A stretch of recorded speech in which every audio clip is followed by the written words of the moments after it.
Friends welcome to official YouTube channel Odisha job service. देखो friends आज आपण ओडिशा रे संबलपुर राउरकेला झारसुगुड़ा लोकेशन में सिक्यूरिटी गार्ड वैकेंसी आउट चली जहाँकि ओडिशा समस्त जिलार केवल पुरुष कैंडिडेट मैंने यही जॉब टी एलिजिबल हो पारे। एसत आपर शिक्षागत योग्यता जदि मैंने आपने 10th पास करते तेज आपने जॉब टी एलिजिबल हो पारे। एसत आपर हाइट 5 फुट 6 इंच और वेट मिनिमम 60 kg प्लस थी आवश्यक। पोस्टिंग लोकेशन आपर प्लांट सेक्टर नियुक्ति रहिबो। यही जॉब टी को उभय एक्सपीरियंस और प्रेशर कैंडिडेट मैंने अप्लाई करेंगे। ता सहित आपर ड्यूटी टाइम आपर 12 आवर प्लस 8 घंटा ओटी आपरे। जदि आप 12 घंटा ड्यूटी कर आपर सैलरी 17,000 रू 18,000 मध्य आपरे। ता सहित जब ओटी करेंगे तेज आप ओटी पैसा पाइपर।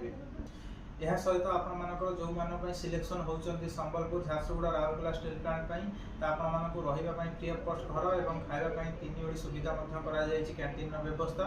ता सहित आपर डॉक्यूमेंट शिक्षागत योग्यता आपर 10th पास आवश्यक। ता सहित आपर Aadhaar card bank passbook police verification certificate ता सहित फोटो 4 कॉपी थिले आपने सीधा सड़क official address Rasulgarh Bhubaneswar near Urmi hotel plot number 322 रे आपने कांटेक्ट करेंगे। जदि किसी अधिक आपने जॉब विषय जानवाक चाहते तेज दि जाता ऑफिशियल कांटेक्ट नंबर कांटेक्ट कर सीधा सड़क ऑफिस को विजिट करके प्लांट सेक्टर जॉब वैकेंसी नहीं पारे।